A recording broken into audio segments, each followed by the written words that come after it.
Welcome to I Drink Your Podcast, where we drink and talk about movies from 2007. The fourth dimension will collapse upon itself, you stupid bitch. Shut up, I'm a man and I know what's good for me. Bountiful penis. Amen. Boy, my ass is sore. You can get pink eye from farting in a pillow? Yeah, but you gotta be bare-assed. I'm gonna invent a toothbrush for your butthole. It does the trick. Paddington Bear. He's a homewrecker? Yeah, he wrecks homes. You are a murderer of love. I drink your podcast. I drink it up. Welcome, everybody, to a special episode of I Drink Your Podcast. This week, we are talking Oscar movies, and I'm joined this week by Matt. Hey, what's up, folks? We got Emily. Hi, everyone. And Wesley. Hey! So thanks for joining us for this very special episode. This episode's coming out the week of the Oscars. So which Oscar movies have you guys seen that were nominated for Best Picture? Well, let me tell you, I saw Trial of the Chicago 7, which was a lot of fun. And then I got to think about it longer and I was like, I don't know, was that a good movie? Anyway, it's the Alan Sorkin one and it's a lot of fun. It's got the guy from Succession in it. And you're like, whoa, is that the guy from Succession? He is. He's got range. And it's a good movie. I don't know. I don't know if I don't think it should win, but it's a good movie. So when you say it's fun, what do you mean by fun? I don't know. There's just like a lot of great inner character. Like you learn stuff. They're arced characters. There's like funny characters. I mean, considering they're on trial for something that's it's fucked up, man. But yeah, it's just an overall good movie. But it freeze frames at the end. I don't know. There's a few things where I'm like, all right, okay. And then they ham it up, they cheese it up at the end, and they embellish. But whatever. It's based on a true story, and it's a good movie. But I don't think it should win. Okay, is that the only one you've seen? Yes. Okay, I got a good gauge for these sort of things. Yeah. Well, Matt, I've only seen one that's been nominated for Best Picture as well, and that's Promising Young Woman. Surprise. The one that's like about a woman. I don't actually know what the other ones are, but I loved it. I really did. And, it's about this girl, Cassie, who's a med school dropout, and she's living with her parents and is in her 30s. Sounds promising. And she's essentially doing this big revenge scheme and trying to get men to pick her up when she pretends to be completely blackout drunk. And it's terrifying, but also hilarious. And so you learn why later in the movie, but Carey Mulligan is outstanding in it. And later, Bo Burnham is in it. And you're like, what the fuck are you doing here? But he is really funny. And their chemistry is really good, even though Bo Burnham is like 6 feet taller than Carey Mulligan in it. And I loved it. I think there was a moment where Cassie doesn't say anything in the beginning of the movie practically. But then there's a moment when she's walking to work and there are these construction workers across the street from her catcalling her. And she just stares at them. Mm-hmm. And they start yelling at her being a bitch. And she's literally doing nothing but staring at them. And it just was this big whole, yeah, go women for me. So I really enjoyed it.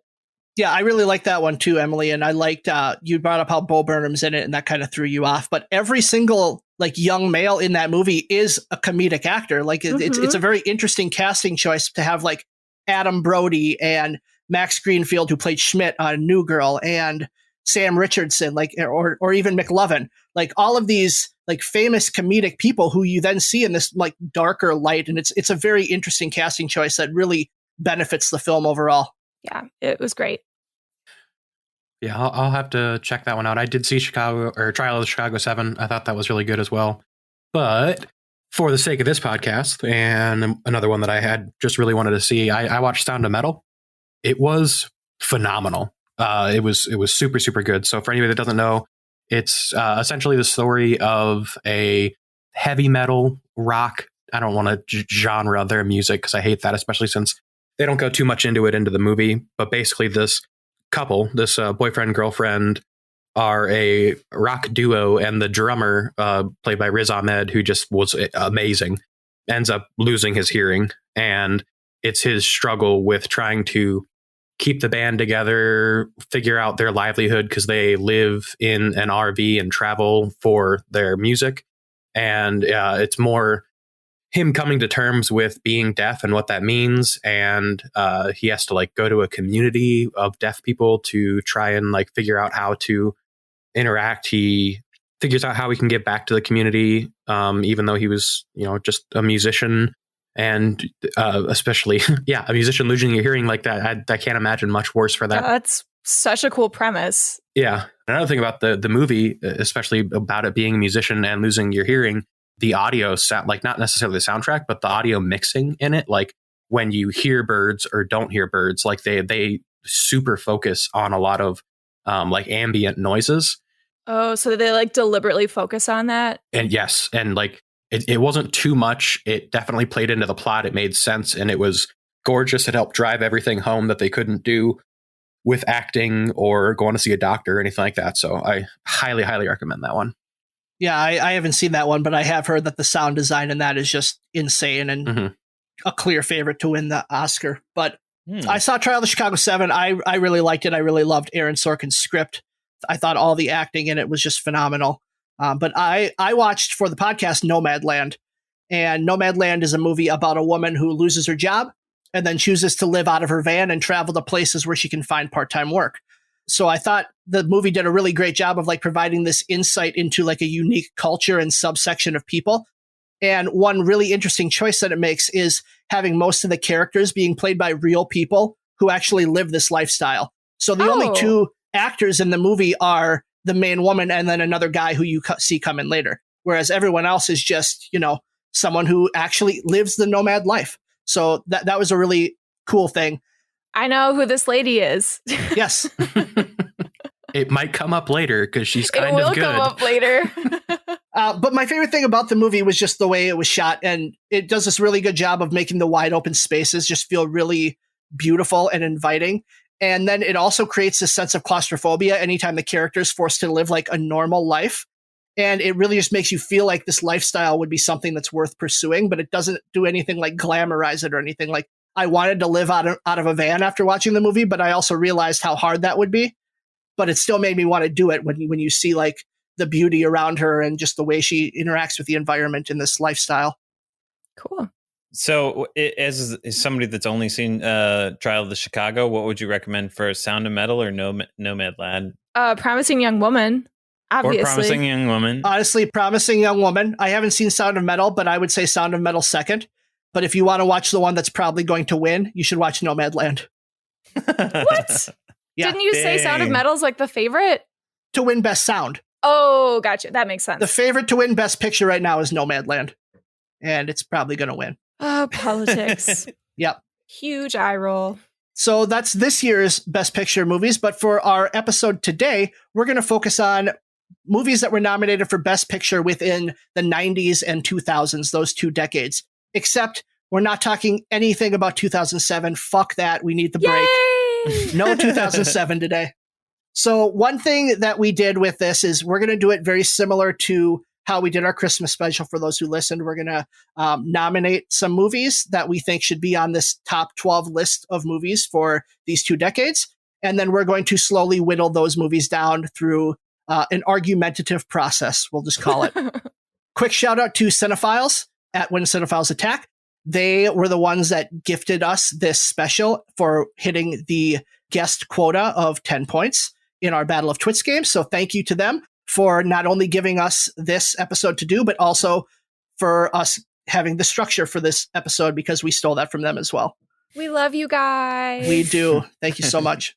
Before we get started, one thing that we decided right off the bat is that, look, we can't put Lord of the Rings on here as any one of our choices. So Lord of the Rings is on the list. We're not going to spend too much time talking about it. Veto. It is one. No, you cannot veto it. It is on the list. It's super locked in. However, I'm going to make us play a quick game. Only one Lord of the Rings movie can go on the list. Wow. The Hobbit. Which one are you putting on? Nope. Fuck you, Wesley. Honestly, I think it should be Fellowship. I really think it should be Fellowship because it was the beginning of the saga. I think Return of the King definitely deserved it after the three of them in those years. But Fellowship started it. It was so well done. I think it was compacted better. Like, I think Two Towers is my favorite of all of them, just in how it's done. But Fellowship, I think, really should have won Best Picture. I guess I go with Fellowship as well. That's my favorite. Second one's great. I think the second one has the most memes, and I think that's like maybe... Yeah, but I gotta go Fellowship for sure. Wesley, do you have a differing opinion? Yeah, Return of the King. Really? Why? It's got a king. Oh my God. And he returns. Wesley, for sure, I thought that one wouldn't be your pick because it's so long. If you're picking one of the Lord of the Rings, yeah, like... But Return of the King is the longest. Yeah, but it's Lord of the Rings, so you kind of have to throw length out the window. Like, I'm just in for it. Also, it's one of those movies that even though it's long, I don't mind. It sweeps you up. I love a good battle. I love conclusions of stories. Ben, what about you? It's a tough one because Return of the King has the share the load quote, which is one of my favorite quotes of any movie. Two Towers is my favorite. I think if I had to sit down and watch one, Two Towers would be the one I would go to. Yes. You know, I got to put I got to go with Two Towers. So just by default, Matt and Emily are going to get Fellowship of the Ring on the list. And then we got one vote for each of the other ones.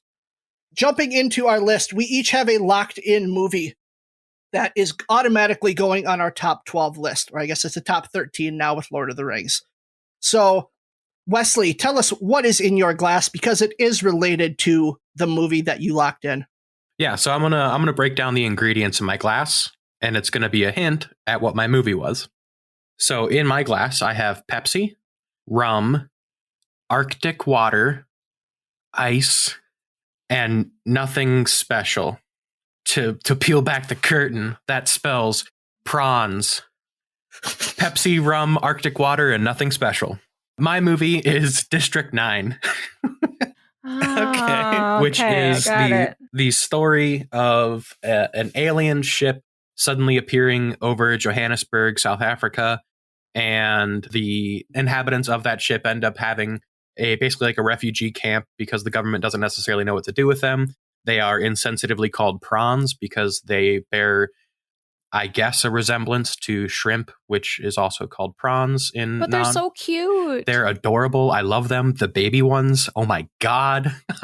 I want that little one so bad. Most of all, it being a sci-fi movie, I don't think that the movies that I love, like this one, ever really stand a chance at winning an Oscar because I think I understand that. They are not for everybody. And I really, really just want one of those baby prawns. So yeah, that's my movie. I'm curious. Has everybody else seen that? Yeah. Yep. So I started it a long time ago, and then I fell asleep because I was drunk. But I've always wanted to go back to it, so I will get to it, I promise. Well, Matt, that brings us to you. What's your drink and what are you locked in on? My drink is I have a pickle jar full of alcohol in it. It's there's something on the canister. It says it's Goodwill Hunting juice. So this is just dark rum. So let me just take a sip of that right now, and then we'll cut with the suspense already. What's your movie? So my movie is Goodwill Hunting. Oh. So, yeah, if you couldn't tell. And the reason I chose Goodwill Hunting is because I absolutely love that movie. I love the story of Matt Damon and Ben Affleck, Batman, okay, our best Batman. I love the story of them writing that film and then insisting in being in that film and then like basically writing their careers, writing his brother's career into existence. So I love that entire story. And I've read the actual script. And when I read the script and then I wanted to watch the movie, I got to that monologue by Robin Williams. And I was just like, this is the freaking greatest thing on paper. It's just one of those really great movies from start to finish. Kudos, Gus Van Sant. Awesome. Emily, how about you? I'm very excited because I'm drinking a farmer's cocktail that I'm naming That'll Do Pig. Because I picked Babe as my locked in movie. This movie is something that I grew up on. And like my mom was a music teacher, so classical music was something that was really important to us. And so I still remember how the music really affected me. But not only that, it was still like family friendly kid kind of stuff with the different talking animals. It was really fun. But for me, I felt like it deserved to be on our list because of the relationship between the farmer and the pig. It just is so endearing and sweet to just watch that trust. And I love that it's actually an inspiring movie because it's something unpredictable. You know, if you haven't seen Babe, I don't know what you're doing with your life because it's about a pig who wants to be a sheepdog. And it's amazing. It's one of the most amazing kids and family movies out there, in my opinion. And on top of it, there are 2 agents from The Matrix that play characters in this. Hugo Weaving voices Rex, one of the sheepdogs. And then there's another agent too, which I just think is hilarious. So Babe from 1995 is going on the list. Ben? Man, Good Will Hunting and Babe were on my list. And then you guys locked those in, and I was like, shit, I got to scramble and fill in the rest of my list now. But my drink is a spiced rum, ginger ale, lime, and grenadine. And I call it the Red Goes to Sewatenejo. And that's because my locked-in movie is Shawshank Redemption. Now, I picked Shawshank for the first reason is that I thought Emily would veto it, and I wanted to get it on the list. Did you see my eye roll? Yeah. Yes. But this movie absolutely deserves to be on this list because this movie, which tells the story of a man who's tried and convicted of murdering his wife, who then has to kind of navigate the prison system. And it tells the story of him finding friendship within the prison system and then ultimately redemption, as indicated by the title. But it's just such a great movie, and it's centered on these really strong performances by Tim Robbins and Morgan Freeman. It's got this huge, deep cast of characters, many of whom are character actors that you might recognize from other movies, but you care about everyone within this prison system. It's got a killer score that really drives, especially at the end, a lot of the hope and redemption themes. And then it's just got a super strong script that has a great story and is super quotable. And then there's that one scene in it where it shows Brooks dealing with being on the outside. And that scene always makes me tear up. Yep. I love that scene. It's one of my favorite of any scenes in any movie. And it's just one of just a number of remarkable character-driven sequences within the movie. And it absolutely needed to be on this list. I can accept that. Well, those are the 4 that are automatically on the list. We've got District 9, Good Will Hunting, Babe, and Shawshank Redemption. Now let's get to the movies that we are bringing to the table that are going to be voted on.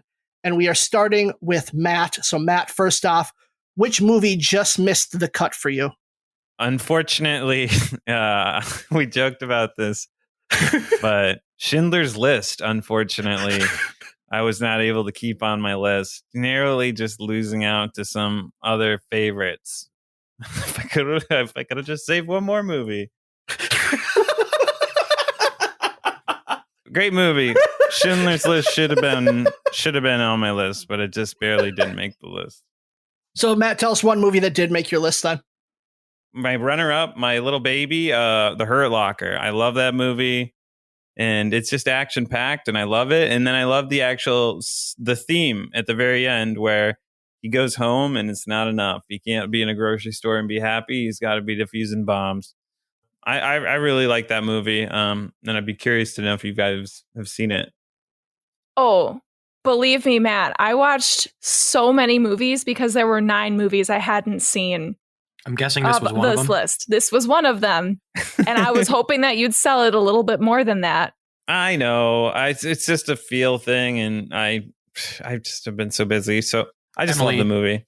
Is that because you thought it was a better movie than you were anticipating?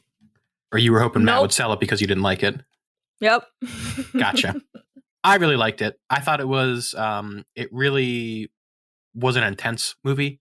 it made you feel things, like not so much emotional, but just like kind of edge of your seat kind of movie, and anticipation, which it was an exciting movie. Yeah, it's a movie I haven't seen in 10 years, but I have a strong feeling that it does not hold up very well. I guess I haven't seen it that long either, so yeah, maybe not. I don't know, just the way that it portrays kind of soldiers and the internal struggle. And I realized coming at Matt and saying that when he's a veteran, like it just feels like off to be like that, but that's just kind of what I think. Emily, what's your movie that just missed the cut? All right. It's not because I love the movie. It's because it was groundbreaking for the time. And it's still kind of groundbreaking for this time. But I picked Avatar on my official, like, almost list. And then I decided, you know what? I could probably skip it. It's a good thing that you didn't bring that to the list, because I would have vetoed that shit so fast your head would have spun. I don't know. It's fun. No, it's not. It's like Pocahontas. I would have vetoed Pocahontas too if we're talking about that. Well, for the visual effects and for just the massive amount of traction that it gained back in 2009 or whenever it happened, it was groundbreaking and incredible. So that's why I was like, I should probably add this to my maybe list. And then I was like, this can go away. So, but my first movie, which I don't know how many of you have seen this before, but I went with an Ang Lee classic, Crouching Tiger, Hidden Dragon. So this movie, if you haven't seen it before, it's a Chinese fantasy movie that is told through subtitles. And it's actually the 4th book in a 5-book series. And so you're kind of thrown into this universe, but they don't spend a ton of time in the beginning with exposition. They just have you accept that the 2 main characters that you meet in the beginning, Li Mubai and Shu Lian, are just famous heroes. And you just know that they're legendary peacekeeping warriors that have gone on all sorts of adventures and are basically Jedis because they can fly through the air. And that's just something that you have to accept. What I love about this movie is not only is it just gorgeous, just blown away with the different shots and how things are done, but beyond anything, there are 3 incredibly talented, badass women playing characters that are fleshed out and complex and have their own desires, even if there are some romantic subplots. Now, I will say it is very long, and I will say the pacing is probably off, but it still deserves to be on this list because it tells a visual story and it's a masterpiece visually. It is just outstanding. And the music, too, it's haunting and ethereal, and it has all these pounding drums and percussion that fits every moment. And Corbin said that Yo-Yo Ma plays on the cello, and if you don't like it, you can suck a dick. Nope, you can eat a dick. That's what he said. You can eat a dick, not suck a dick, eat a dick. You get that quote right. Yep. And honestly, what really sold me on this is watching the fight scenes. They are fucking rad. They are incredible. If you haven't seen a fight scene in this movie, you need to stop everything what you're doing, and you need to just go and watch the dojo scene of the 2 women battling it out. It's excellent. Everything that they do is amazing. I love Michelle Yeoh. I love every person in here. And on top of it, as Patrick Willems says it, it's just like Brokeback Mountain, but way more people get kicked in the face, which is way better. So thanks, Patrick Willems. Okay, so Crouching Tiger. Wesley, what movie just missed the cut for you? Yeah, before I say that, I do want to say that I did roll a die beforehand to determine the order of all of this. So as you notice, Ben, going almost last in every single one of these, we let the die determine our fate, and it was not by choice. So my movie is going to be Inglourious Bastards. That didn't make your list? Correct. There's a very specific reason why it didn't, which we'll get to later. Wink. But Inglourious Bastards is one of those movies that I've watched multiple times recently. It is a very interesting and entertaining fake history take by what's his nuts? Tarantino. Yeah, Quentin What's Tarantino. his nuts? Oh my god, I love you, Wesley. It's a Tarantino movie. I like Tarantino. I know we've discussed before on this podcast. Some questionability with his styles and his life, but I just can't not enjoy Inglourious Bastards. Christoph Waltz is just mind-blowing. I wish I could watch him in every movie doing some kind of crazy character. I think he's great in Django also. I'll add it to my list, Wesley. Christoph Waltz, just all you need to see is that first scene where he is in the house where Christoph Waltz plays a Nazi soldier who is specifically good at finding people who are harboring Jewish people. And the whole movie is incredibly upsetting and unfortunate and not great, but it is, like I said, it's a fake history take of it. So it's kind of what if something else had happened. But that first scene where he is at a person's house who is supposedly harboring Jewish people is just one of the most intense. Like, I just started this movie. I did not realize we were going to go from 0 to 100 within the first 10 minutes. And it's just the perfect start, and the rest of the movie just doesn't let you down. So which movie did make your list? What's your first one? Well, I was going to go with something else since I have a couple of reasons here. I don't know which one to go with first, but now since that, my first movie and the reason that Inglourious Bastards did not make my list is because of another Tarantino movie, which is Pulp Fiction. Pulp Fiction is, again, it's a lot of the same things I just said about Tarantino, so we can kind of loop those together, but it is one of Tarantino's earlier movies. The soundtrack is amazing. The character development is amazing. The way that he plays with the story structure or the timeline of the world that's going on in this movie is very entertaining. That it starts off where the movie is in the middle, and then the end of the movie also ends back in the middle. I just love it. It's, again, very quotable because of how quote unquote cool they make a lot of these characters. If you love heroin, this is a movie for you. Ben, what was your movie that just missed? So my second movie to miss was actually Inglourious Bastards, and that's why I was kind of nodding along as Wesley was talking. But also, he said the only scene you need to see is that first one, and that's just not true, because that scene in the bar is phenomenal. Oh. I may even like that scene more than the beginning scene. Not to say that the first one's not good, but there are fair. multiple scenes in that movie that are really, really strong. But the movie that just missed for me is Lost in Translation. I love that movie. I think it's a tremendous fish out of water movie. It tells the story of Bill Murray as an actor. Is that Scarlett Johansson too? Yep, and Scarlett Johansson and Bill Murray staying in Japan, filming these commercials as like a washed up celebrity from America. And it's just about him, experiencing Japan and this other culture and not feeling comfortable there. And there's also this tinge of sadness and longing for connection that he ends up finding in this partnership that he has with Scarlett Johansson.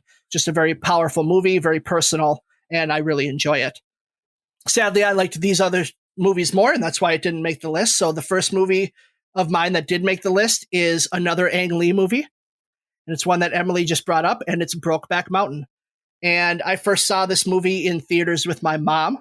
Oh, it led us to having a long discussion in the car afterwards about love and like the many forms it can take. And it's one of those movies that really just opened my eyes to how important inclusive storytelling is, and to get all of these different types of stories on the screen for people to experience, especially people who grew up as like a sheltered suburban white male who didn't really have access to people like this in their lives to learn from. I hate that this movie is unfairly labeled as the gay cowboy movie. I don't think that's fair at all. Because it's so much more than that. And what it does really well is it tells this hyper-focused story of Enos and Jack and this love that they have for each other. It just tells these personal stories of these two people as they navigate this world that doesn't accept their love. And also, it's a love that they don't really allow themselves to accept because of how they were brought up. And I think it's just so good because it's so applicable to anyone who's ever longed for something or felt stuck in a situation that they're just trying to make the best of. Oh, that's a good point, Ben. And the cinematography is just gorgeous, and the performances are phenomenal, especially Ledger. Really sad he didn't win the Oscar that year for Best Actor, but they did make it up for him in a couple years later with Dark Knight. But yeah, Brokeback Mountain is my first choice. So we're cycling back to Matt. Matt, what is your second movie? My second movie will be Saving Private Ryan. big fan of that film. Tom Hanks is great as military dad. And we're trying to get home Matt Damon. I mean, this movie, that first scene, storming the beach, just iconic. It set up a lot of video games for the same time period. And it did a really great job of retelling World War II in Europe. I thought it was really gorgeous, the way they shot it. Not exactly the actual subject matter. It was very violent. And then you also have that character who let his buddy get stabbed. Terrible guy. Terrible. Anyway, that's on my list. Okay. This is the one that lost to Shakespeare in Love, right? Yes. It lost to Harvey Weinstein. Wow. Yeah, and Brokeback Mountain lost to Crash. So there are atrocities for Best Picture all throughout this time period. Well, we're making things different with our Are you telling me list. nobody grabbed Shakespeare in Love?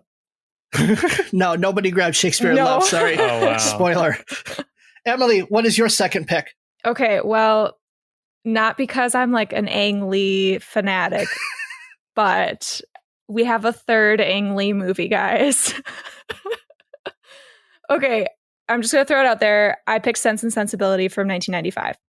Now, I know that probably none of you have seen it, but I have a hatred of Jane Austen. I do not like her books. I have tried many times. I think they're really too girly, and I felt the characters aren't relatable. They have first world problems. I think it's just atrocious. Anything I've read by her, I've just been like, I can't get through this. And I have lots of friends of mine that are like, what's wrong with you, Emily? But this movie was adapted by Emma Thompson, actually. So Emma Thompson, this is her first screenplay that she ever wrote, and she actually won Best Adapted Screenplay, whatever the fucking Oscar is. And it makes absolute sense why. She fleshed out the characters in a way that it focuses on the complex familial relationships that are deep and sweet and earnest and honest and real. And I think I have an extra emotional attachment to it because it's about sisters. So if you haven't seen it before, it's about this family whose father dies and none of the money can go past to the girls because that's how it works. And their half brother, who gets all of the money, his wife basically says, no, they can go and figure it out for themselves. And so they basically are struggling through on their own, trying to manage not only just going from high society to poverty-ish, which again, Regency period is kind of weird. It's weird. But it focuses so much on this family of women and figuring out this male-dominated world where they're just on their own and trying to figure shit out. And yes, there's a lot of the romantic piece involved because obviously it's Jane Austen, but the heart of the movie comes from the family, from the mom and from the three sisters.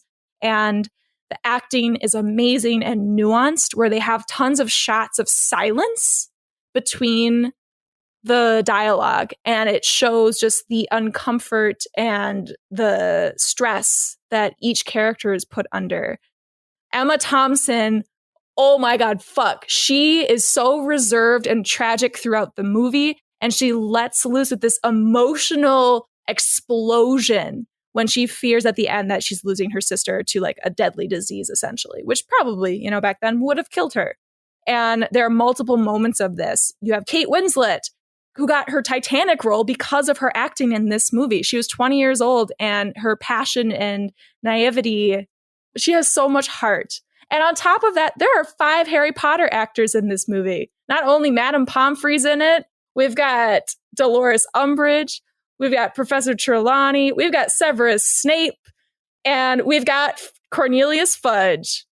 There's just rich character development. It's beautifully shot. It has gorgeous music. It was nominated for 7 Oscars, including the music and cinematography. So I know that you all probably won't like it, but I think it definitely deserves to be on the list.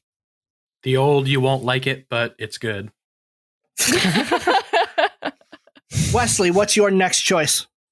Yeah, so my pick is one that came out before I lived here in the Great White North. So I had heard about it, and it's very prolific for what the rest of the country thinks we are. So that's always fun or not to debate with anyone. But for anybody that doesn't know, I'm picking the movie Fargo. Previously mentioned or alluded to, Frances McDormand is absolutely incredible as a pregnant sheriff. I just love the movie for almost simplicity. It's not a complex story. It's not a long movie, which everybody who's listened to us talk before, that's pretty high on my priority list. But it's not a long movie. It's very, very good. It's not fast paced, but it's definitely not slow. And the story itself seems pretty simple. Like there's a crime, there's an investigation, there's good guys, there's bad guys, there's a resolution. Like it's not a ton, but it is very rare to see something that feels like it's about people where I live, which I think, Ben, to your representation point, like it's definitely not in the same ballpark, but just hearing Minnesota accents, seeing Minnesota locations. I know that in the time leading up to us recording this, Ben sent a group text to all of us that the direction that they were heading to go to one of these bigger cities was the opposite direction, and it took Ben right out of it. And Moose Lake. Why did we go to Moose Lake? Yes. Sorry, guys. So I don't know. It was just really cool. Like I don't know. Maybe this isn't necessarily just because it's where I live, but I get this feeling with other movies. Like I got the chance to go to Paris when I was in high school, and the Bourne Supremacy, or the first one, Bourne Identity, came out, and he's walking in places through Paris that I had been. And like when Ocean's 8 came out, Ben and I had just gotten back from a trip to New York to see Matt. And a lot of that movie takes place in a museum that we were just at. So like it's one of those kind of like just special feelings of like, I know what this is. And it's also just a really intriguing, not challenging mentally story. Like it didn't make you jump through hoops or try to figure things out. Like it was just a very cut and dry, but like beautiful, beautiful story. All right, Ben, what's yours? Well, I hate to keep piggyback off of things Emily says to introduce my movies, but my next movie, and you guys got to hear me out, I picked Titanic. Now, good movie. My God. Good movie. This is like the opposite of what Wesley was just talking about, where it's like I'm familiar with the Fargo. I am unfamiliar with being on the Titanic. Wait, you've never been on a ship that sank? Not this big, little one. I picked Titanic because the scale of the movie is just incredible. Like there's so much detail and so much research that went into creating the Titanic, the ship itself, and even the night sky. You hear about how astronomers can look at the night sky presented in Titanic, and it's actually where the stars would have been the night that the Titanic sank. Like that's how much detail was put into this movie. Nerd alert. It absolutely is. I mean, it's a huge cinematic achievement on par with Lord of the Rings in just the scope of it. And the love story that's presented is like super simple, yet it's iconic. It's this portrayal of love across class. And it does just a really nice job of laying that out on the table, and how Jack and Rose have to deal with the pressures that are external on, them finding love. However, it's really the last half of the movie that makes this movie need to be included. The fact that this movie's 3.5 hours long, and that the last hour and 30 to 40 minutes, there's so much urgency in that last hour and 30 minutes that it's constantly driving, and it doesn't feel like you're watching a long movie anymore, because shit is constantly happening as the ship is going down, and you're constantly engaged with what's going on, and everyone's running around and panicking and screaming. And every time I'm flipping through the channels and I come across the end of that movie, I have to stop what I'm doing and watch it, because it just pulls me in so quickly to what's going on. And I have to stick it out until the end, until that band starts playing that orchestra music as the ship's going down. Like it just tugs at me. I could do without the old woman shit like that. I don't need that side story. What? The framing device of the movie is unnecessary. I love the Jack and Rose stuff, and I love the ship. God damn. Last round. Ooh. Matt. What do you got? I can't believe you threw the old woman Rose and the submarine premise under the bus right there. I threw her over the ship faster than she threw that damn necklace. It's my favorite part of Titanic, and you just wrecked it. All right. So my last movie is the very obvious choice, Forrest Gump, the ultimate road movie drama. He's always running. He's moving on to different careers. And this was just a movie I grew up with that kind of like you dream about traveling like Forrest Gump. And I think Tom Hanks made a really good script, like iconic. And it's just like, it's an iconic film. So I chose Forrest Gump. I don't think I need to talk about it too much, but I absolutely love this movie. And I think pretty much everybody likes it at the very least. Everybody's seen it. Big difference. Everybody likes and has seen it. The scene for me that stands out is when he finally gets back to Jenny and is seeing his son and says, is he like me? And holds his hand up to his chest, and holy crap, that gets me every single time. Yep. And the fact that he can't even get out, like, is he like me? It's like, is he like, and then you pause and you can feel the emotion in his voice. Yeah, that's just a great performance by Tom Hanks. Matt, you just love Tom Hanks, right? That's why you have 2 movies. I do love Tom Hanks. I think he's one of the greats. Okay, Emily, what is your last choice? All right, y'all. I had only seen parts of this movie before this week, but I knew it was special and I knew it had to be on my list, even though I'd only ever seen most of it, but never in one sitting. So I chose Little Miss Sunshine. And I think for me, this movie was just incredibly human and real. And I think that was something that I hadn't really experienced before, even thinking to this week when I first sat down and watched the whole damn thing. I was like, what? Oh my God, this is amazing. But each of the family members, right, they go on a road trip because Olive, the little 7-year-old, wants to be in this beauty pageant, but she's not stereotypically beautiful.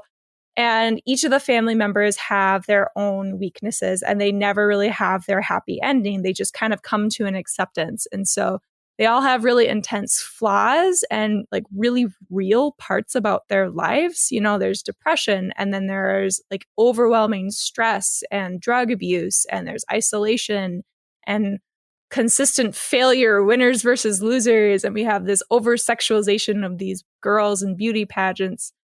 But throughout all of it, we have the growth of each character as they become closer to each other, and not even that they improve as people. It's just that they accept themselves, which maybe that's a bit mundane for movies because it's all about like, accept yourself, be yourself kind of shit. But this movie, I think it does it in such a way that they capture the family's essence on this road trip. They have all of these sort of silly things that go wrong. I think the cast is incredibly special.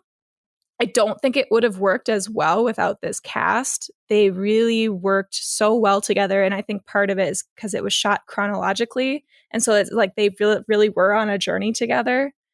And, I think the story and the dialogue are also spectacular. I love Devachka. The music was fun and quirky.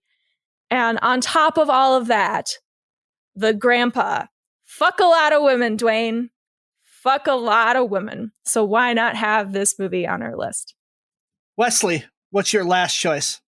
That movie, Emily, your Little Miss Sunshine pick, 2006 was just a really formidable time in my life for music. And I think that everything you said there was a huge reason that it related to Devachka and Sufjan Stevens, which were a large majority of that soundtrack. And that relates to my next movie, which is going to surprise everyone because it is a musical. And my pick is the Newsies.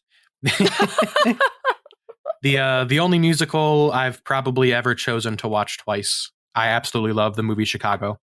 I think the music is fantastic. I have the soundtrack. I love all the songs.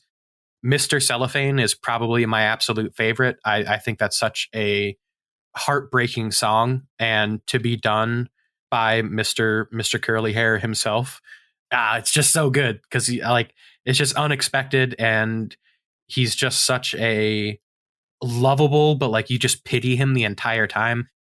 The whole movie's great. All the songs are absolutely phenomenal.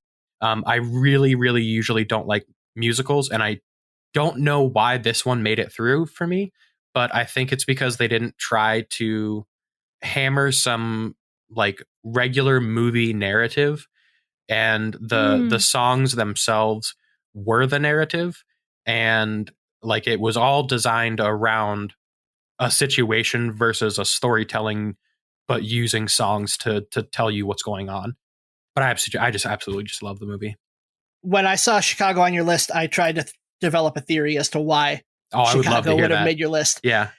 And I think it's different from other musicals in that it's not people breaking out into song like in normal life. They don't try to pass that off as normal. Like the way that all the songs in that movie are staged is as if it's a stage show happening within the mind of Roxy. So all these characters are performing, and it's not like they're just breaking out into song. Like it's all happening in Roxy's head, and we're getting the stage sense of these songs and performances. So I think it's that piece where it goes a little bit more fantastical in a realism way than fantastical in a musical way. Yeah, no, I can totally see that, where it's more of an aside, which I think is my biggest problem with musicals, is when they try to make it, no, everybody's just singing and dancing now, and that's just the story that's happening. But yeah, that's a great observation, Ben. Thank you. My last movie is Slumdog Millionaire. I love when movies take interesting narrative paths for their story, and the narrative structure of Slumdog just allows that movie to continue to drive the entire time. So Slumdog Millionaire tells the story of Jamal and his journey from childhood to adulthood, and it tells it concurrently with his appearance on Who Wants to Be a Millionaire.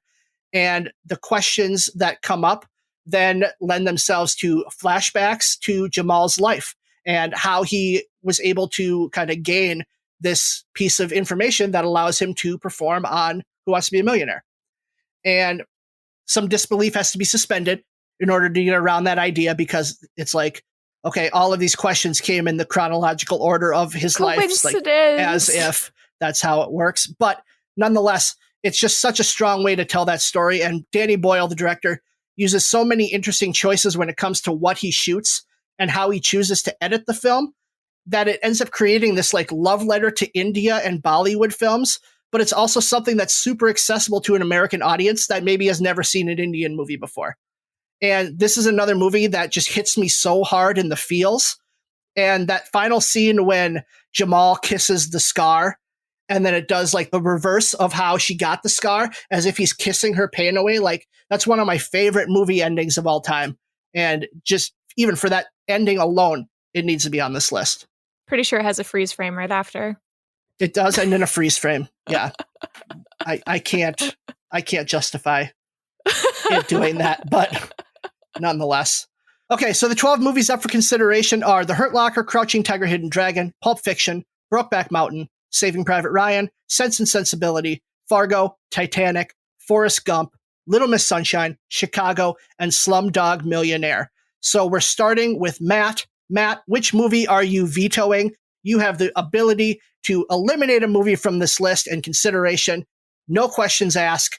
Matt, what movie are you getting rid of? Oh my Do God. I have to? Yes, you have to. All right. First Blood. Let's see here. All right. I forgot that I was going to have to kill somebody's little baby. I guess I'm going to go Fargo, you know? Oh. I'm so sorry, Wesley. Why?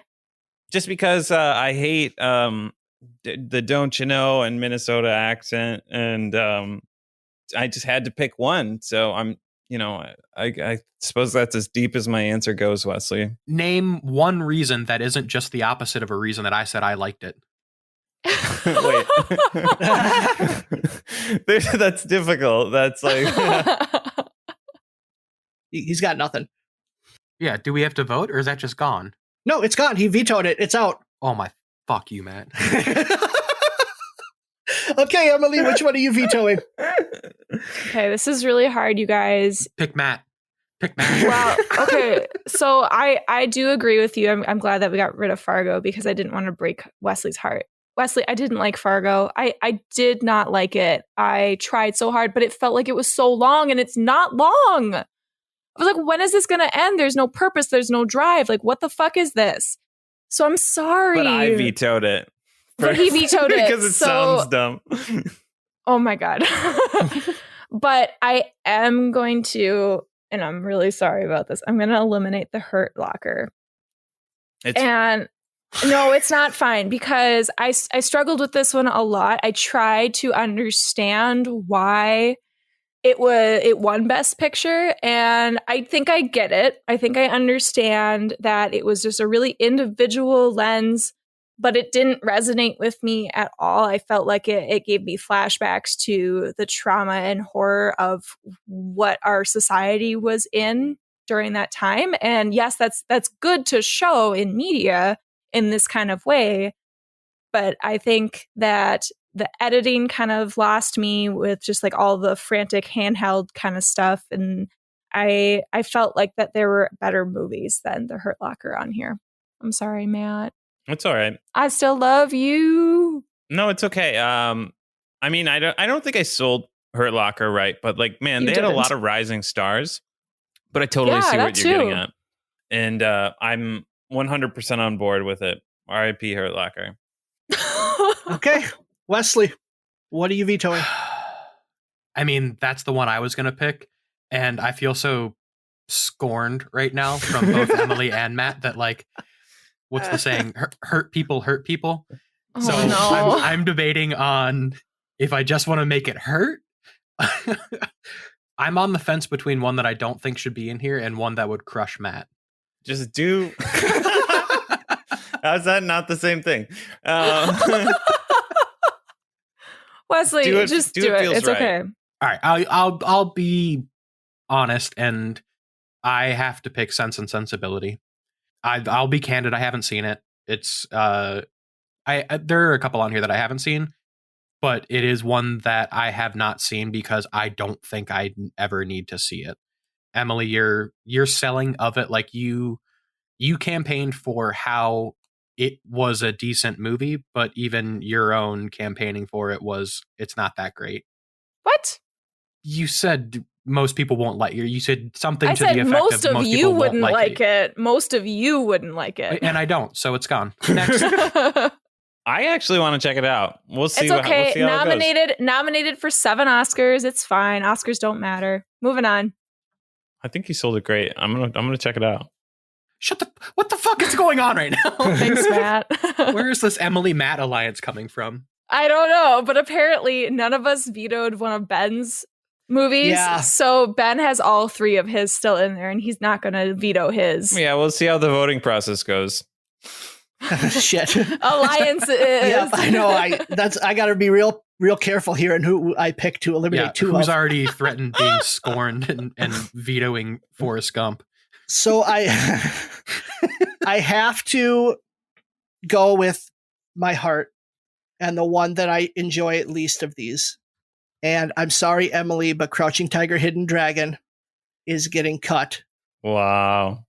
I don't think that movie's as accessible as it probably needs to be. I think it went a direction in trying to make it accessible, and in doing so, just made it not as entertaining of a movie. Like, I wish it would have kind of taken on more of the Chinese fairy tale aspects of it and really played into that. And instead it tried to make it like a period romance drama, and it just didn't work with me. You talked about the high flying wire stuff. That just wasn't cool to me. Like, it was very clearly they were on wires. So I was not on board with it. And I'm sorry, but that's the one I'm cutting. That's fine. 5-year-old Julian, my brother-in-law, watched this movie without having to read the subtitles because he couldn't read at that point, and he found it very accessible to him because he thought it was really cool. So it's fine, Ben. Take that, Ben. To be honest, Emily, like out of this list of movies that are the most interesting, I think it's Sense and Sensibility because I haven't seen it, and then Crouching Tiger, Hidden Dragon because it's wacky, let's get up on those wires, It's fine. Ben, I'm just going to send you the Patrick Willems video. And if Patrick Willems ever listens to this, he's going to be real upset at you. He's going to be like, fuck that guy. I'm okay with that. Hopefully he'll come on the show and we'll talk through it. Okay, so we have 8 left. Pulp Fiction, Brokeback Mountain, Saving Private Ryan, Titanic, Forrest Gump, Little Miss Sunshine, Chicago, and Slumdog Millionaire. Now we need to nominate which one to put on the list. Matt, looking at that list of 8, which one do you think should be put for sure on the list? I think for sure I would put on, and I can't choose my own, right? That would be tacky. You cannot choose your own, yeah. Okay. I decide that I can't choose my own. Okay. I would like to put on that list Titanic. I am a big fan of it. I guess for different reasons that of Ben, but those parts are really funny to me. And then it tells a serious story. And I think it's a really great love story that's iconic. You know, you see people doing that very unsafe act on boats all the time. So I nominate Titanic. I can't support you in this yet because I'm feeling very emotionally hurt. And also the fact that this is the one movie I don't think I ever want to finish. I've seen enough scenes of it where it's nothing that interests me. I've seen so much of it on TV. I think it's too memeable. I think, yes, obviously back in 90, whatever, when it came out, 97, I think that it probably, was this grand, amazing, epic movie. But I will not support you as of yet because I need to see the outside of the box movies. And it hurts Ben. This was actually another consideration for one I was going to veto. Okay, so Titanic does not make the list. Titanic does not make it. As of yet. It's not eliminated, but it does not make it on the list. Emily, which one do you nominate? I want to nominate Saving Private Ryan. I didn't think I was going to like this movie. I actually thought I was going to hate this movie. And I loved it, except for the last 20 seconds when it got a little America for me. But this movie, I felt, captured a really incredible relationship with the men that are in the 8-person squad led by Tom Hanks. Not that you really got to know in depth each of the characters very well, but it felt so authentic to their interactions and how they would respond to each other. And it was heartbreaking. It was shot really well. I really, really enjoyed it, and I didn't think I was going to. So I'm nominating Saving Private Ryan. Wes? You go first. I agree with Emily, and I think that this movie needs to be on the list. My favorite part of the movie is actually the end, where Matt Damon's telling the story about his brothers, because it's so personal, and it makes the entire journey that these characters have gone on to save Matt Damon's character, it just adds so much more emotional impact to that. It's not just about no man left behind, the common war mantra. It's about the individual people that battle these wars for us. So I agree with Emily, and Saving Private Ryan should be on the list. Wesley, would you have put it on? I honestly am still on the fence. Probably not. I was leaning towards no. I enjoy a good war movie, but at the same time, I don't know. There's lots of good ones. There's lots of bad ones, and sometimes they can, even at their most unique, be the same movie. So I don't know. I'm on the fence. It's decent, but yeah. Can I put you on the spot real quick? What's a good war movie for you? 1917. Okay. All right. So for my nomination, I choose to nominate Chicago. I love musicals, and I think this one's very well done, even though it does do a unique spin. It does one thing that a lot of musicals aren't able to do, which takes a stage show and puts it into a movie that is interesting. And a lot of great musicals have failed in that transition before, but Chicago doesn't. And it's because of Rob Marshall's direction and just the decisions that they made in casting. It's a spectacle, and I love watching it, and I love every minute of it. I'm sad that Moulin Rouge didn't make the cut for anyone, because I would have also put that one on the list. Well, why didn't you put it on your own damn list? Because I had my 3. Yeah, well, we all had our 3. Yeah, well, fucking A. Actually, we all Chicago, had our 4, so it didn't even nominated. Make that. Emily or Matt? Chicago. I'll say yeah. I like how they did the credits. Time gun light that is bulbs. the best fucking reason for one of my movies to get sealed in was the credits. I mean, overall, I like the movie. I'm not going to be able to elaborate too much more on what Ben said, but it's overall great music, great storytelling, fun spin on it from the stage play. It's just a good movie. Wes, what are you nominating? My pick is going to be I'm back and forth between two. Slumdog. I think it was absolutely ingenious at the time. The format of the story, I think, was so unique, and it's just a really entertaining story that I think led the way for a lot of really good things. I agree. I loved it. I think it was wonderful. I definitely want it on this list. Again, a little cheesy at the end to just like tie everything together perfectly, but I think that's what it needed. Matt, would you have put it on? No. Okay. Why is that? I don't know. I liked it on my first viewing. Second or third one, I think I got super cheesed out from the It Is Written epiphany. And I was just like, come on. And then I think young Jamal, super great. But medium Jamal, I didn't like as much. I didn't like the second one. That's fair. The worst of all of the Jamals. But it's a good movie. It's just I wouldn't have put it into the top. Well, so we have 3 that are locked in now: Saving Private Ryan, Chicago, Slumdog Millionaire. Now we're going to toss 4 more into the ring. These movies are not movies that were nominated for Best Picture, but they do fall in that 90s and 2000s decades.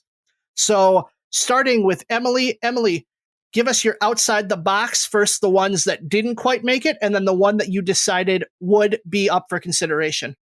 So I struggled with this because I first went with Miyazaki films. And I was like, Princess Mononoke. And then I was like, oh, what about Ghost in the Shell, the movie from the 90s? And I was like, you guys aren't going to know shit about that. So we're not going to do that. And then I started thinking about like The Prestige and Jurassic Park and Bram Stoker's Dracula. But then I was like, I just don't think those are worthy. So I picked Pan's Labyrinth from 2006. It was nominated for 6 awards and it won 3 at the Oscars. Not saying that that's like a good thing or anything, because Oscars mean shit, but it's delightful. It's mystical. We have this little girl still believing in fairy tales. There are terrifying monsters with incredible makeup, incredible art direction. Guillermo del Toro brings the world to you and he makes it come alive. There are fantastical creatures that you find like this familiarity, but it can be wondrous and horrifying at the same time. And it's great. I 100% think Pan's Labyrinth should have been nominated for Best Picture. Okay. Matt, what is your outside the box choice and the ones that just missed the cut? Well, I didn't really have any that just missed the cut because I knew my outside the box choice and I knew I had to win. So I chose Hook. Just the Robin Williams Peter Pan classic. I mean, like, I'm not going to sell this movie. We're trying to move a little bit faster. So just Rufio. Oh, let's go. Okay. Wesley. I was also going to chant Rufio, so thank you. My one that didn't quite make it for me is just an incredible movie, Children of Men. 2006. Yep. Good year for movies. A great year for movies. We should really consider that. Children of Men, awesome movie. Absolutely check it out. Dystopian future. Brilliant. Clive Owen. But my actual pick is Eternal Sunshine of the Spotless Mind. It is one of my all-time favorite movies of forever and always. It absolutely wrecked my brain the first time I saw it in the theaters. I own it. I've seen it countless times. It is just a true mind freak, but without any sort of violence or fighting. Like it's a very unique one that it takes some real sci-fi and futuristic technology, but doesn't have anything to do with war or money or anything like that. It's a pure emotion and love-based story that just really does make you think. I had a really hard time picking my outside the box movie. I had a short list of like 10, including Magnolia, which is my favorite movie of all time. I didn't put it on the list though. WALL-E, Royal Tenenbaums, Adaptation, Almost Famous, Jurassic Park. It came down to 2 foreign films for me. One of them was City of God, which is a Brazilian film from 2002. I saw that for the first time a couple weeks ago even, and I just loved it. I thought it was very innovative and very interesting story. But I ended up going with Amelie. So this is a movie that just makes me feel good. It's the story of a girl who sets out to make the people and world around her a happier place. and it's shot in this like hyper saturated color palette that makes the entire film just feel so whimsical. And it's truly the cinematography and the framing of the director Junet that just brings this world to life. And every single frame has just so much information and joy in it. And there's not a second of that movie that doesn't make me happy. The script bounces back and forth between this deep cast of characters, and they're all fleshed out and real. And you're able to develop a bond with every character in that movie. This is a go-to happy movie for me, and I needed to just bring it up so that more people would maybe go out and see it if you haven't seen it before. Amelie, 2001. Interesting. Our list is down to 9. We need to add 4 to our main list. We have Pulp Fiction, Brokeback Mountain, Titanic, Forrest Gump, Little Miss Sunshine, and then our 4 outside the box choices: Pan's Labyrinth, Hook, Eternal Sunshine, and Amelie. Which ones do you want to talk about first, folks? This is like when the next group of girls comes on Bachelor. Yeah, it's exactly like that. And it's like, oh no, do I get rid of some of my originals or do I keep these ones I don't know very well? Right. Okay, I want to talk about Hook because I'm going to be honest, I don't think it deserves to be on this list. I absolutely love it, but I agree with Emily. Yeah, sorry, Matt. The miscalculation on that one. I see your point, but It's a fantastic movie. It's a kid's movie. Hook is the movie I've seen the most on this list of like probably all of these other movies combined. I've seen Hook that many times, but I still can't put it on a best of list. I mean, just it's pure joy. Like you guys are holding me speechless right now, just based on your reactions of just no, not even a discussion. It was just like no, and you know, for a movie that's such a good movie on rewatch after rewatch, I just don't know what you guys are thinking. What is an Oscar movie to you guys? We'll find out. We got a whole list of them. Yeah, we'll give you 13 after we're done. All right. Well, Okay, so Hook is gone. I think Eternal Sunshine should go on our possibilities list. Like, it shouldn't go on the automatic Oscars list. I think we should put it in with Little Miss Sunshine, Titanic, Brokeback Mountain, Pulp Fiction, and Forrest Gump.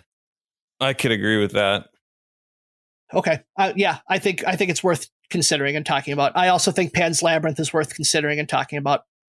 I also like Amelie better than some of the other ones that we have in the original. So I think I do too. I don't know. Maybe I've just seen it too many times. I used to love it, and now I'm kind of getting over it. But I do understand the value of it. So I think, yes, we should take those 3 and put it into our pile. Okay, so let's go back to nominations. Matt, what do you nominate? All right. I nominate Little Miss Sunshine. Iconic. Yellow bus. Beautiful. Steve Carell makes you cry. He cries. That's my pitch. Paul Dano, I second. Let's go. Wow. Okay. I would not have put it on the list. Really? Can you explain why real quick? It's nice and it's sweet, but it just doesn't have a lot of meat to it. Like I don't think the story of Steve Carell's character is handled very well within the movie. I think it kind of glosses over depression and just kind of writes it off as, you know, just an ailment that you can get over. That's my main critique of the movie. It's fine. It's a fun little movie, but it's just not a best. That's just how I feel. That's fair. But it's on the list. But it's on the list. We're going to be Emily, saying what that do you a lot. nominate? I am going to nominate Brokeback Mountain. I think that this movie was wonderfully done. I think Ang Lee deserves to have a fucking movie in the best Oscar nominations. And even though it doesn't have a lot of kicking in the face, I still think it is a beautiful movie and should be on our list. Yeah, it's in for sure. I haven't seen it, but I know how much of a cultural touchstone it is. So I am fine with that. Okay, so we have Pulp Fiction and Titanic, Forrest Gump, Pan's Labyrinth, Eternal Sunshine of the Spotless Mind, and Amelie left, just in case you're confused. Speaking of cultural touchstones, I'd like to eliminate Pulp Fiction. Wait, I thought we were nominating, not eliminating. You can do whatever I'm you want. nominating to eliminate. If I can get a 2-1 to eliminate, it's the same thing as putting it on. Nice. I think it's a fine movie. I do agree with Wesley. I like what it does narratively with the way it jumps around and does that nonlinear storytelling. However, a lot of the scenes just don't come together for me in a way that mean anything. I think it's too disparate in its storylines and kind of is a little bit all over the place. And it just doesn't feel like a cohesive story to me, like Inglourious Bastards does, where I can tell what the through line is. This one, it just jumps around too much. You got the restaurant scene with Bunny. You got the guy with the watch up his ass. You got the boxer story. You got Jules and John Travolta. You got the disco. It's just all over the place. It's a bunch of little vignettes that work individually, but do not work as a whole for me. And I agree with you, Ben. I watched this finally for the first time. And at the end, I was like, oh, I get what they're trying to do. But it still wasn't enough. When you said, Wesley, that there was a lot of character development, I was like, what are you talking about? Like, I don't know anything about these characters. They're just having casual conversations with each other. And yes, I can tell a little bit about them, but there's no growth. They just are who they are. I mean, I want to go back and defend it a little bit. It was doing what it set out to do because it was trying to do that those Pulp Fiction stories. Like, it was paying homage to that. It did what it did well, but just as a movie for me, it doesn't work. Yeah, I totally see your point, and I'm fine to concede that, but because I think that, Ben, mostly what you had said with what you disliked about it is kind of what I liked about it. I liked how all over the place it was, and I thought that was unique enough. But that's fair. Okay, Wesley, which one are you nominating either to eliminate or put on the list? What's Ben got left in here? We have 3 left. 1, 2, 3, 4, 5. So we have to cut 2. I am nominating Pan's Labyrinth. Yes! It's too good of a movie. It's gorgeous. It is so unique. It's got Mitch McConnell in it. It is. it's terrifying. It's graphic. It's like it really is a story for an entire span. Like, you've got that child whimsy all the way to like political warfare and guerrilla style fighting. Like, it spans such a crazy bandwidth of what might make someone into this. And the Fawn, I mean, just the Fawn himself is such a beautiful character that I think it deserves to get a lot of recognition. I'll add suspense to say I'm out. It's far too violent for me. I like a lot of Saving Private You said Ryan Saving Private Ryan. I mean, it's different. It's like, this is like, a knife being put through a cheek and it's showing you everything. And, there's a lot of like really, really dark storytelling happening there where it's like, this shit is not fun and fantastical for me. I did like a lot of it looked visually like amazing, and I liked all like the fantastical elements, and I think it was pretty amazing from that aspect. But it was like a gory, nightmarish feel. So I would I think it's good. I just wouldn't have it on the list for me.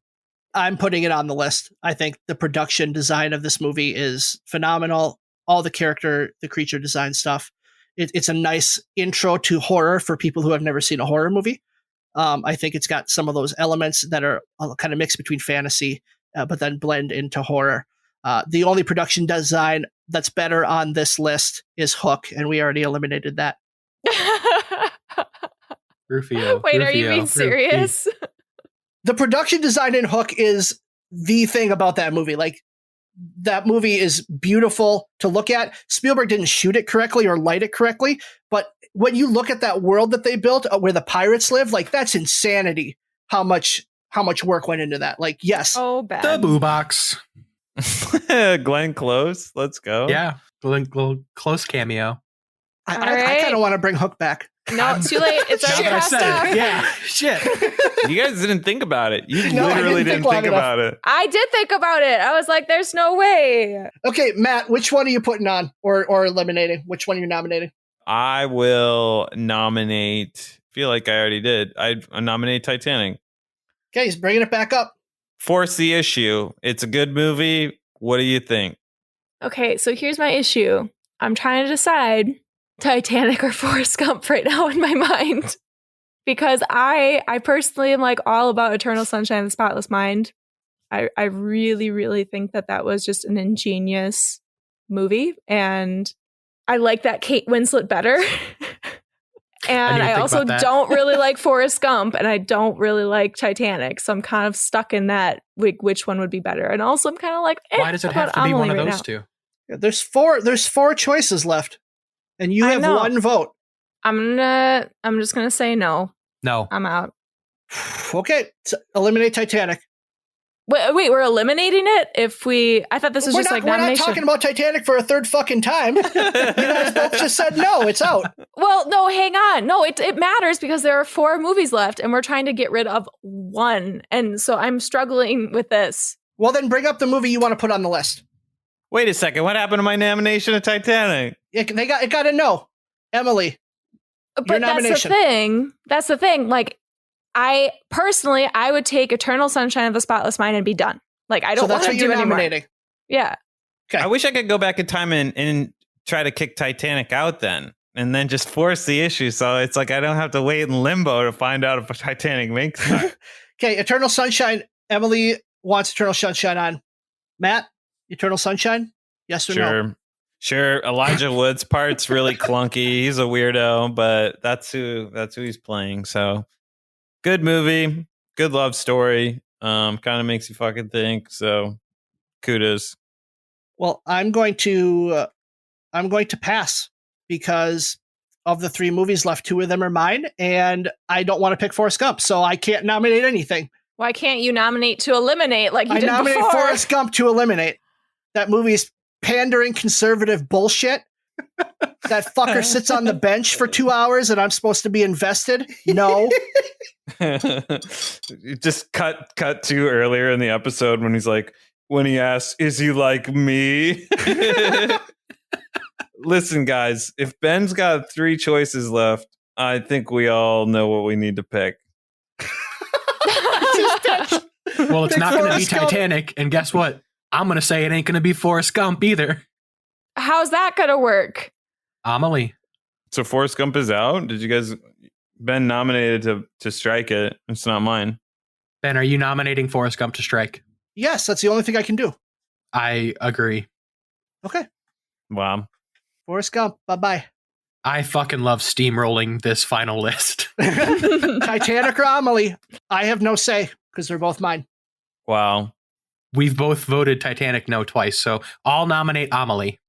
That's why I said I wasn't sure about this when we got down to it. Wesley picks Amelie. Matt picks Titanic. Yeah. And so I'm the fucking deciding vote. Yep. Amelie or Titanic? I'm going with Amelie. I tried, folks. These guys won't listen to reason. It's fine. It's fine. You know, we eliminated 2 of Emily's movies right away, so it's fine. Fuck you all. We're not friends anymore. I'm going to check those 2 movies out, to be Unlike honest. the Cinephiles attack, we are not going to be friends after this. We're canceling the podcast.